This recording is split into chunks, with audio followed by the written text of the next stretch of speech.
하나님이여 우리에게 믿음을 더하여 주시옵소서. 찬송가 213장으로 하나님께 찬송 올려드립니다.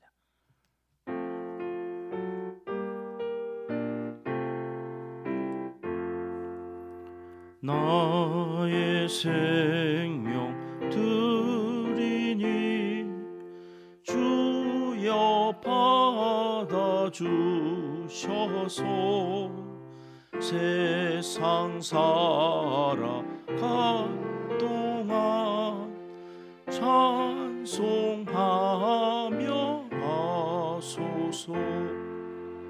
손과 발을 드리니 주여 받아주셔서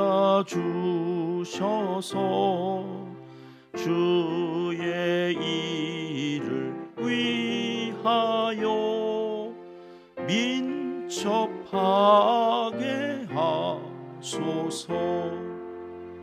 나의 음성 드리니 주여 받아주셔서 주의 진리 말씀만 전파하게 하소서. 나의 보화 드리니 주여 받아주셔서 하늘나라 위하여 주 뜻대로 쓰소서. 나의 시간 드리니 주여 받아주셔서 평생토록 주 위해 봉사하게 하소서.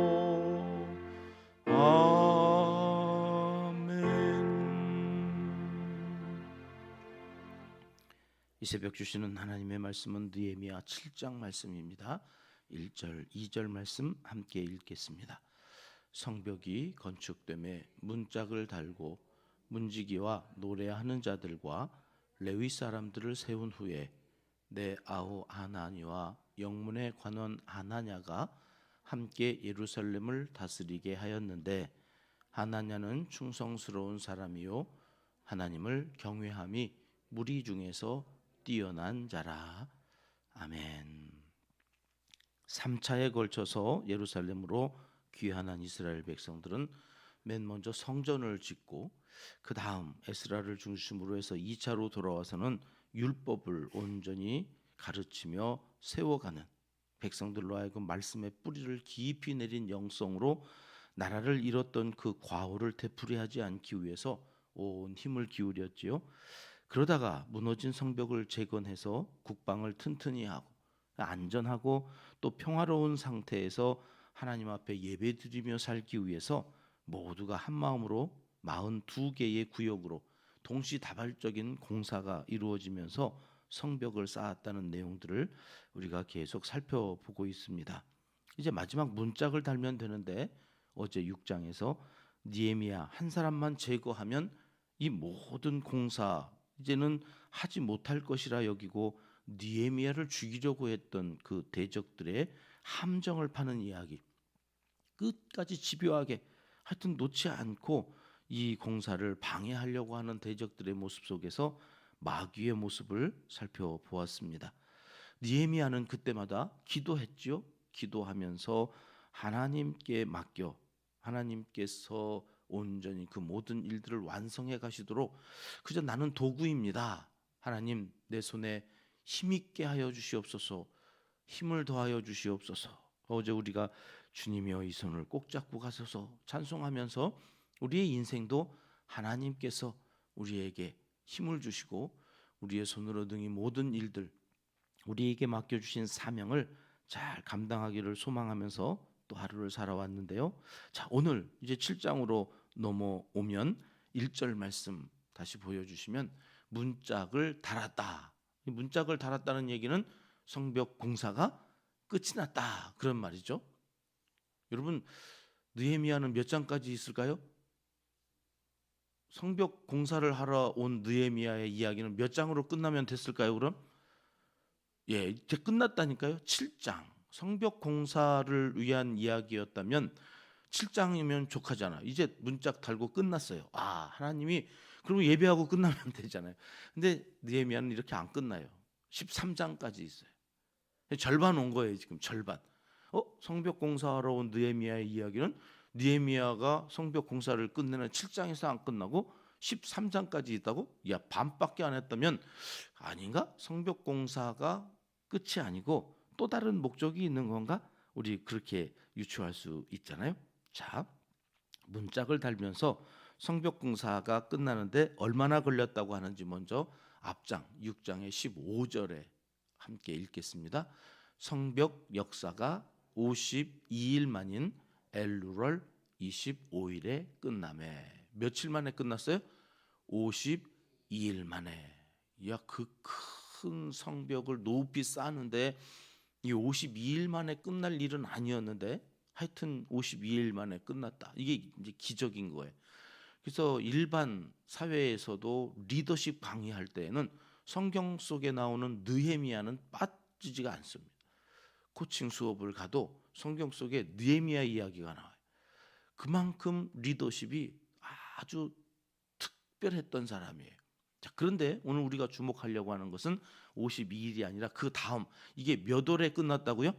엘루럴 25일에 끝났다는 이야기는, 이 엘루럴은 우리로 말하면 서양역으로는 8, 9월이에요.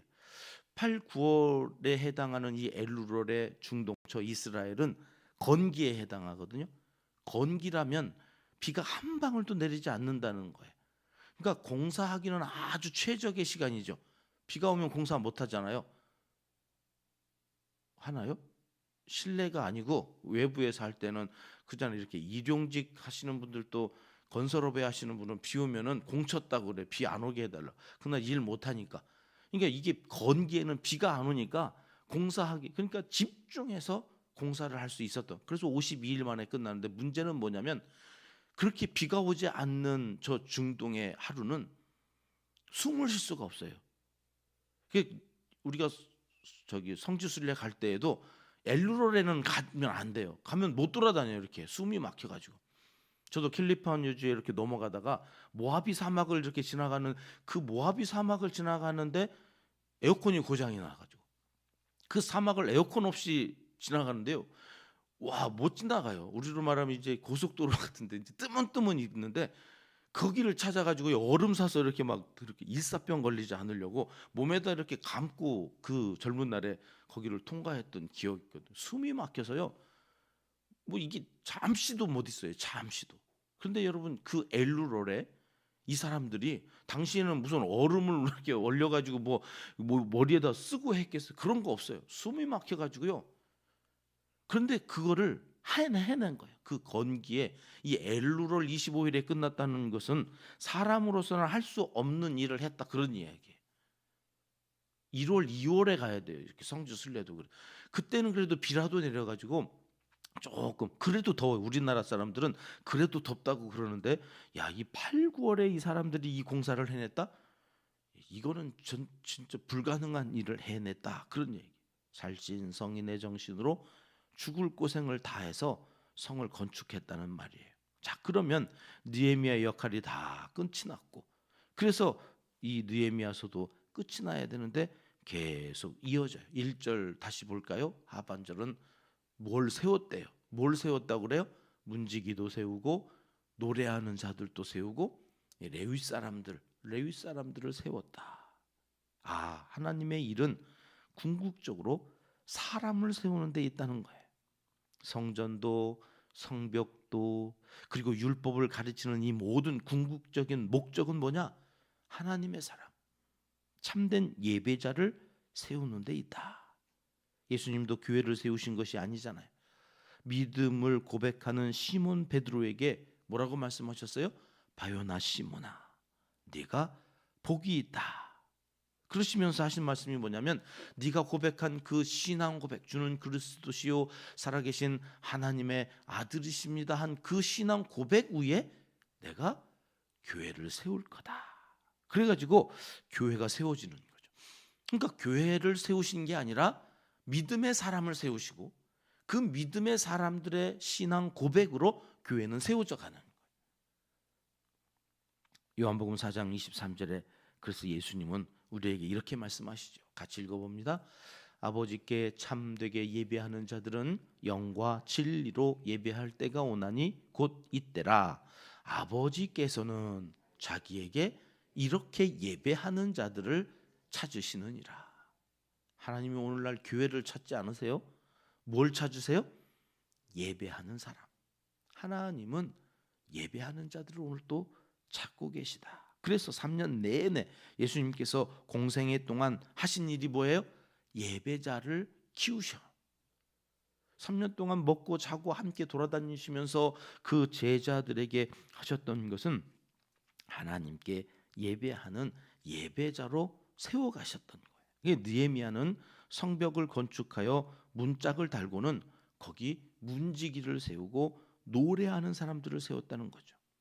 문지기도 그렇고 노래하는 사람들도 그렇고 다 레위인들로 이 성벽을 지키도록 또 그 성벽에서 노래하도록. 이해가 잘 안 되죠, 이 부분은. 아니, 성전을 세운 것도 아니고, 성전에도 보면 성전 문지기가 있고 그 안에서 노래하는 자들이 있고 이렇잖아요. 근데 지금 성전을 세운 게 아니에요. 느헤미야는 성벽을 세워놓고, 왜 성전에 세워놓는 사람들을 데려다가 성벽에다가 세워놨을까 하는 거예요. 그것은 여러분, 성벽을 쌓은 이유가 단순히 물리적인 방어와 안전을 위해서가 아니었다는 것을 보여주기 위함이에요. 느헤미야는 알았어요. 성 하나 잘 건축한다고 해서 그 안에 있는 사람들이 안전할 거다. 아니요. 그럴 것 같았으면 예루살렘 성벽이 무너지지 않았어야죠. 그리고 예루살렘이 망하지 않았어야죠. 근데 이미 망했잖아요. 그리고 지금 몇백 년이 지나오는 거잖아요. 성벽은 그저 하나님께 드릴 예배와 경배를 위해서 지어진 거지. 이제 그 성이 완공된 뒤에는 그래서 레위인들을 배치해서 거룩하게 성별하는 작업을 먼저 했다는 거예요. 성벽의 목적이 무엇이냐? 성전의 목적이 무엇이냐? 사람을 세우고 그래서 그 사람들로 하여금 하나님께 예배하게 하는데 온통 집중하도록 하는 것, 이것이 성벽을 세우고 느헤미야가 했던 제일 첫 번째 일이었습니다. 성벽이 아무리 튼튼해도 그 안에서 하나님께 예배드리는 공동체가 바로 서지 않으면 진정한 보호와 번영은 이루어질 수 없다고 본 것입니다. 그래서 노래하는 자들을 세움으로써 공동체가 하나님을 경외하는, 그래서 참된 예배자로 세워져가는, 영적으로 깨어 있도록 상징적으로 그들을 먼저 배치했다는 거예요. 이게 참 우리가 본받아야 될 부분이에요. 가정을 세워요. 부부가 함께 한 가정의 첫 시작을 하면서 기도로 하나님 앞에 영광을 돌리고 자녀들에게 계속해서 예배드리는 모습을 보여줘야 되는 이유가 뭐냐? 인생 우리가 잘한다고 되어지는 게 아니기 때문이에요. 우리의 힘으로 우리의 능력으로 살아갈 수 있는 땅이 아니에요. 세상이 아니에요. 하나님이 우리를 지켜주셔야, 그분이 우리의 성벽이 되어주셔요. 그래서 그 성벽 안에서 우리가 안전하게 살아갈 수 있음을 느헤미야가 먼 천하에 선포하고 있는 거죠. 이렇게 영적인 질서를 잡아놓고 그 다음에 느헤미야가 한 일이 또 뭘까요? 2절 말씀인데요. 아우 하나니와 영문의 관원 하나냐를 예루살렘의 통치자로 다스리도록 세우는 일이었습니다. 지도자를 세운다는 것. 이 두 사람을 세우는데 한 사람은 자기의 아우 하나니인데 아우여서 세운 게 아니라 이 아우 하나니가 한 일이 뭐였죠? 느헤미야가 시작할 때 나왔었죠. 수산궁에 있던 느헤미야에게 이 예루살렘의 소식을 전해준 사람이 하나니예요. 그러니까 예루살렘과 수산궁을 오가면서 하나니가 그 느헤미야에게 계속해서 예루살렘의 성벽이 무너졌고요, 문짝은 다 불탔고요. 그런지 지금 몇백 년이 지나오는데 그것이 복구가 안 됐고요. 뭐 이러면서 이걸 왔다 갔다 하면서 계속해서 정보를 흘려준 사람이 뭘 가지고 있기 때문에 이런 이야기를, 이런 일들을 했을까요? 예루살렘을 사랑하는 마음, 하나님의 도성이 무너진 거에 대한 안타까워하는 마음, 그 열심, 그 열정을 본 거예요. 그러니까 예루살렘의 황폐화된 상황을 하나님께서 하나니에게 감동하셔서 느헤미야에게 전하게 하신 거죠. 그러니까 느헤미야는 하나니가 이 예루살렘을 이렇게 사랑하면 그에게 맡겨도 되지 않을까, 그렇게 생각하고 그를 지도자로 세운 거죠. 그리고 그 옆에 하나님만 가지고는 안 되겠었는지 또 한 사람을 세우는데 하나냐예요. 그 하나냐는 어떤 사람이라고 설명을 하나요? 충성스럽고 또 하나님을 경외하여 이 무리 중에서 뛰어난 사람. 두 가지를 이야기해요. 충성스럽다. 이 충성이라고 하는 말이 어떤 의미일까 또 궁금해서 찾아봤더니 충성이라고 하는 말이 에메트라고 하는 히브리어로 쓰여지는데 사실은 이 에메트라는 말은 하나님에게만 쓰이는 말이에요. 그래서 에메트라고 하는 이 말은 진리라고 하는 말인데 그 진리라고 하는 말이 쓰여졌던 시편 31편 말씀을 가져와 봤거든요. 이렇게 쓰여져요. 진리의 하나님 여호와여. 하나님에 대하여서 그는 에메트하시다 그러거든요. 그 에메트라고 하는 말은 진리, 뭐 이 눈곱만큼도 벗어나 있지 않은 진실, 우리가 따라가서 생명을 얻을 만한 진리, 나는 길이요 진리요 생명이라고 하신 그 예수님이 말씀하신 진리, 이거는 하나님께만 쓰여질 수 있는 말인데 이게 사람에게 와서 쓰여지면 번역이 어떻게 된 거예요? 충성이라고 하는 말로 쓰여진 거예요. 충성이라고 하는. 그러니까 나는 충성스러운 한 사람을 발견했는데 그게 하나냐였던 거고 그 하나냐에게 지도자의 그 역할을 위임해 준 거죠. 여지껏은 누가 해왔어요? 그것을 느헤미야가 해왔어요. 그래서 단실에 52일 동안 성벽을 지어놓고는 이제는 자기가 누려도 되잖아요. 야, 내가 어떻게 고생해가지고. 여러분 그 52일 만에 그 숨도 안 쉬어지는 엘루롤의 백성들도 고생했지만 그것을 독려하고 문제 해결하고 해서 이렇게 뛰고 저렇게 뛰고 하면서 느헤미야가 얼마나 힘들었어. 결국에는 모함을 당하잖아. 저게 왕이 되려고 저 짓을 하는 거다. 근데 딱 완성시켜 놓고는 그 자리 미련 없이 내려와요. 야, 이게 얼마나 힘든지 우리 알잖아요. 내가 그렇게 고생하고 그 자리까지 갔는데 나도 좀 누려봐야지. 그리고 좀 떵떵거리면서 그리고 좀 영광스러운, 야, 역시 훌륭한 이런 얘기 한번 들어보고 내려오고 싶지 않을까요? 근데 미련 없이 그 자리를 두 사람에게 넘겨주는데 한 사람은 예루살렘 성을 사랑했던 사람, 한 사람은 충성스러운 사람. 그래서 하나님을 경외하는데 타의 추종을 불허하는 하나님의 마음을 가지고 있었던 거예요. 에메트라고 하는 그 진리 앞에서 자기의 모든 것을 내어놓고 충성스럽게 일할 사람들에게 그 자리를 물려주었다. 여러분, 이게 무슨 말씀인가? 이제 내일부터 우리가 다시 또 살펴보게 되는데요. 결국 성전도 그렇고 성벽도 그렇고 하나님의 사람들을 세워가는데 그 하나님의 사람들은 어떻게 세워져 가느냐? 에메트, 그 하나님께만 쓰이는 진리의 그 말씀이 그 안에 들어가면 그 하나님의 말씀이 자리 잡은 사람의 특징이 뭐냐? 충성스러워진다는 거예요. 느헤미야도 그렇고 하나냐도 그렇고 그들에게서 발견하는 것은 자기의 이익을 추구하지 않아요.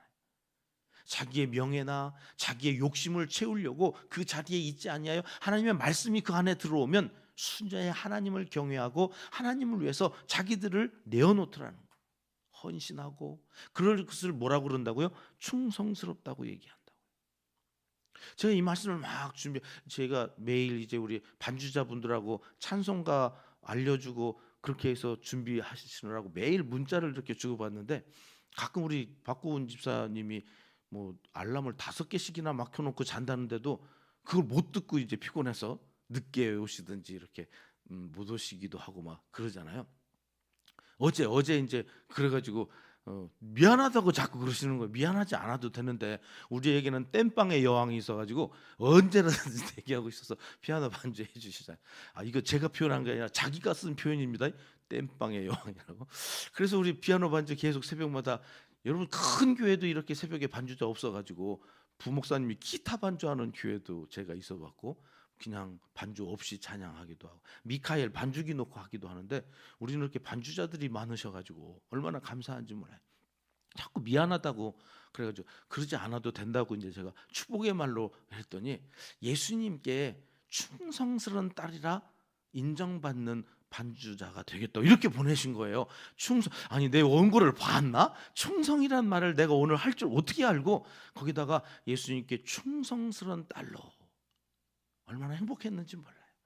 그래서 제가 이미 당신은 그런 사람입니다, 그런 말로 이렇게 문자를 보냈다. 오늘 이 새벽에 나오신 여러분들이 다 그런 분이신 줄 믿고 축복합니다. 여러분 충성스러운 사람들 마음속에는 말씀이 있다는 거예요. 에메트, 진리. 그 진리를 가진 여러분들의 그 기도를 하나님께서 외면하시겠습니까? 오늘 또 여러분들의 그 기도가 에메트, 진리의 하나님께서 약속하신 대로 온전히 이루어 주셔서 하나님이 인정해 주실 거예요. 너의 그 충성스러운 기도, 하나님의 나라를 사모하고 하나님처럼, 그리고 그 나라를 위해서 이렇게 새벽마다 피곤한데도 성전에 올라 기도하고 영상으로 참여하는 너의 그 충성을 내가 보았다. 내가 그것 그대로 갚아주리라. 오늘 또 그 말씀이 이루어지는 복된 한 날이 되시기를 주님의 이름으로 축복합니다. 기도하겠습니다. 하나님 아버지, 충성스럽고 하나님을 경외하는 하나니와 하나냐와 같은 믿음의 사람들이 되길 소원합니다. 오늘 또 그러기 위하여 성전에 올라 기도하며 하나님 말씀 앞에 우리의 몸과 마음과 영을 드리오니 우리를 사용하여 주시고 한국교회와 우리 은평교회 이런 일꾼들로 가득 채워 주시옵소서. 다음 세대 우리의 자녀손들에게 믿음의 본이 되는 하나님의 사람들이 다 되게 하여 주시옵소서. 이제 못다한 기도를 주님 가르쳐 주신 기도로 하려오니 하늘에 계신 우리 아버지, 아버지의 이름을 거룩하게 하시며 아버지의 나라가 오게 하시며 아버지의 뜻이 하늘에서와 같이 땅에서도 이루어지게 하소서.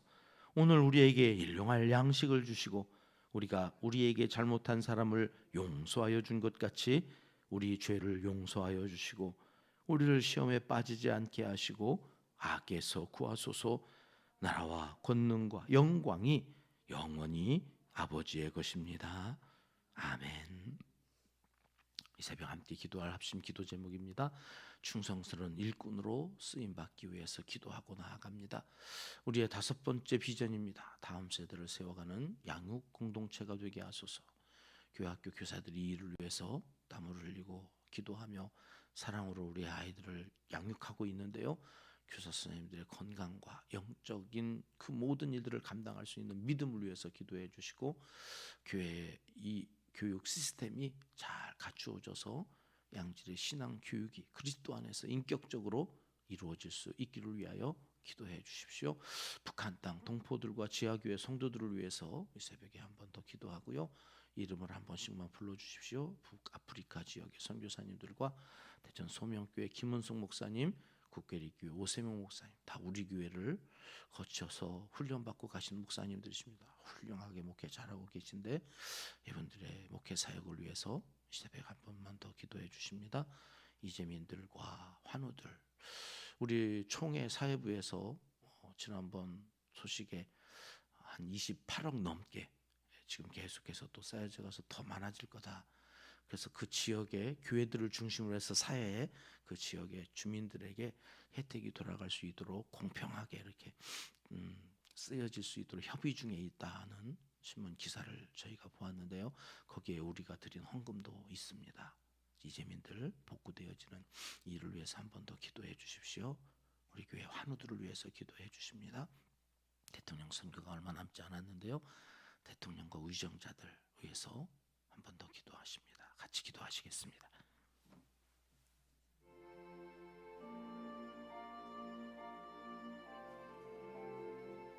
참 좋으신 우리 아버지.